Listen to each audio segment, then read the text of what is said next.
Now, see, this is the type of energy that I like. Fresh off her first career triple-double, Angel Reese is now responding to the trolls online, and instead of taking it personal, she's making it business. She's gone and copyrighted the popular phrase "Mebounds" for whenever she'd be under the basket, missing layups and putbacks and catching her own rebounds. So now she's gone and trademarked the word Mebounds.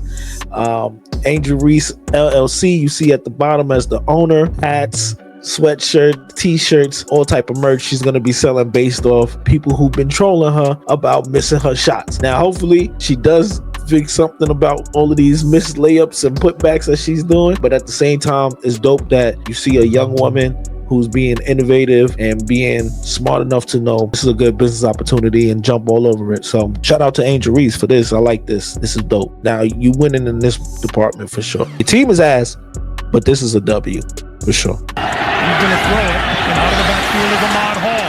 Hall with a first down and a titanic collision. Knocked his helmet off. Ooh. Quick drop, quick pass, inside the 5, close ball, picked up by the Ravens. Unnecessary roughness, blow to the head by number 52. The defense. God damn. Ocho wanted to fight after that.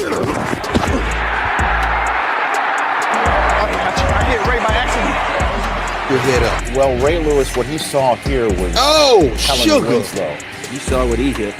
Number 80 got smoked by.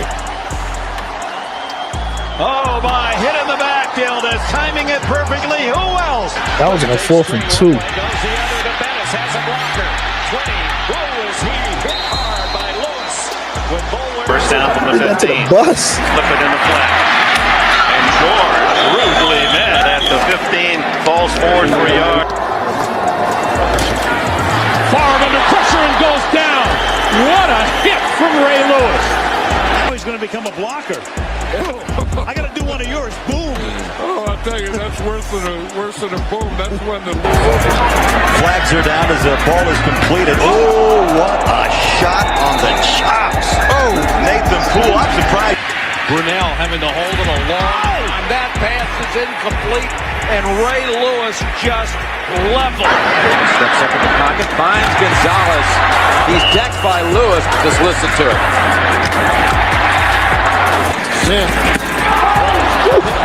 was drilled by Ray Lewis. The impact on that one was big crazy. hit by Ray Lewis. Now, see, that's what made Ray Lewis one of the GOATs of linebackers, because not only did he knock niggas out and drop people, but he was putting some names on it, like Ocho Cinco, Gonzalez, like you saw the bus, Jerome Bettis, like you saw some real Hall of Famers get smoked by Ray Lewis. Ray was no joke. Top 5 linebacker, indisputable all time. Some even say the GOAT. What you think? All right, so this is an interesting story that we got. R. Kelly's lawyers are saying that he was reportedly overdosed while he was in solitary confinement with medication. R. Kelly's attorney is raising serious concerns after his client's safety behind bars, claiming the embattled R&B singer suffered a medical crisis after being given an overdose of medication while in solitary confinement. According to documents reviewed by All Hip Hop, the incident occurred shortly after Kelly's legal team filed court motions accusing the Bureau of Prisons of endangering his life. Just 2 days later, Kelly, 58, was placed in isolation and given extra medication. By the next morning, he had collapsed in his cell, experiencing dizziness, vision loss, and fainting. He was rushed to Duke University Hospital, where doctors determined the dosage he received could have been fatal. That means that within 2 days of the filing of his motion, Bureau of Prison officials administered an amount of medication that significantly exceeded a safe dose and caused Mr. Kelly to overdose, putting his life in jeopardy. They gave him an amount of medicine that could have killed him. Ron Lee added that after doctors discovered blood clots in both legs and lungs and recommended surgery, officers with guns came into his hospital room and removed Mr. Kelly. He was denied the surgery he needs to clear blood clots in his lungs that threaten his life. The legal team's third emergency motion for release alleges ongoing threats, including a fellow inmate's claims that prison staff and white supremacists were targeting Kelly. This will be confirmed by hospital records.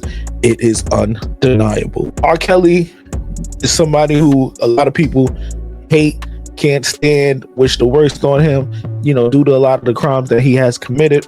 So now when you hear this story and you combine it with the recent stabbing that happened with Tory Lanez, often we hear a lot of people say in prisons there are these racist guards and the white supremacists and all of these things, but we rarely take into account how that may be affecting those of notoriety. You have somebody like R. Kelly and making this claim that the prison overdosed him with medication.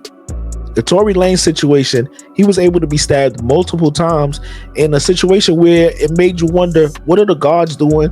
Why nobody was able to stop this sooner or even prevent it from happening to begin with? So I think right now we're seeing these things happening, and it's giving voice to a lot of the voiceless that are behind these walls, who are unable to talk about the injustices and the evil things that a lot of these correction officers do to them. You got to remember, a lot of these correction officers are people who are just trying to do their job. But in any situation, if you've ever seen the Stanford experiment, when you give people power over people and make one a command over the other person, they abuse power more often than not. So you have a lot of these guys who have been through very traumatic prison experiences, and when they come home and tell their stories, people hear them, but they take it with a grain of salt. Currently, now that we have a country that is so celebrity obsessed, we have these celebrities that are going through these incarcerations and also dealing with these same evil and foul, corrupt correction officers.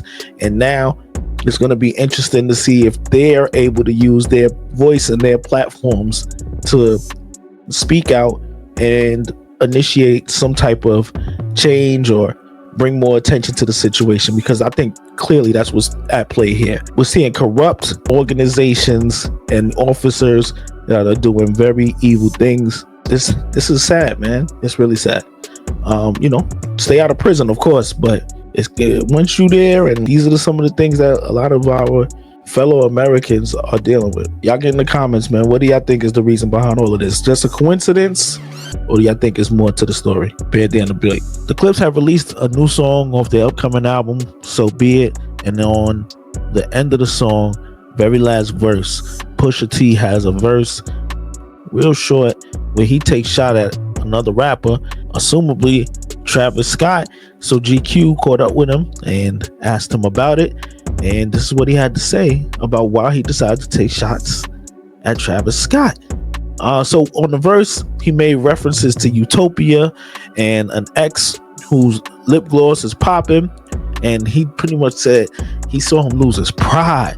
And he mentioned AE, who's Tyga's homie, who's also Kylie's ex. When they asked him about it, he said, if y'all remember, Drake was on Travis's Utopia album on a song called Meltdown, where he was taking shots at Pharrell. The song title comes from Drake declaring in a guest verse that he melt down the chains that I brought from your boss, give up about all that heritage to the classic Neptune's jewelry that Drake had bought from Pharrell's auction site. Travis is playing neutral on the song, saying, but the fact that Utopia has Pharrell's beats on there and his vocals, that felt weird to Pusha. And that Travis made a show of teasing the album by filming himself playing it for Pharrell, which didn't sit right with Pusha. He reveals he was also there that day that he filmed it. He said the true context is that we were in Paris, literally working, and he was calling to play Pete his new album. He came to Pharrell's studio at Louis Vuitton headquarters where the Clips recorded their new album. He interrupted a session. He sees me and Malice there. He's like, oh man, everybody's here. He's smiling, laughing, jumping around, doing his fucking monkey dance. We weren't into the music, but he wanted to play it, wanted to film us and Pharrell listening to it. And then a week later, you hear Meltdown, which he didn't play. He played the song, but he didn't play the verse where Drake was taking shots at him. So now Pusha was quick to add that he doesn't hold Travis to any standard because as he sees it, he has a pattern of remaining neutral when it suits him. He's done this a lot. This is what Pusha's saying. He has no picks. He'll do this with anybody. He did it with Sicko Mode, on which Drake was taking shots at Kanye, despite Travis being close to Kanye. And last spring, when Travis joined Future and Metro on stage and asked them to tease the Like That record, knowing that Kendrick Lamar was on there taking shots at Drake. He was at Rolling Loud saying, play that, play that. He don't have no picks. He's loyal to nobody. He'll jump around whatever he feels is hot or cling onto whatever he feels is hot. You can play games with those people. We're not in your mix. Keep that mix over there. Pusha went on to say, I personally have been removed from that crew and those people for a minute, in reference to Kanye and that whole good music circle. So that's where my issue comes in. Like, dog, don't even come over here with that, because at the end of the day, I don't play how y'all play. To me, that's really just like, he's a whore. He's a whore. I've already dealt with that lack of loyalty to his mentor, the guy he looks up to, referring to Kanye. I've been dealing with that corny and that goes along with them. So it's like, I'm in a whole nother place. Don't bring that over to my house. Pusha finishes it up with saying, it's the principle of it. It's the principle of what I'm saying. That filthy quality that they have about themselves, that lack of loyalty. Travis really has that. He's proven. I just named 3 people that he does that type of behavior with. I'm just not one of them. Dog, I ain't with that. This ain't coming out of nowhere, bro.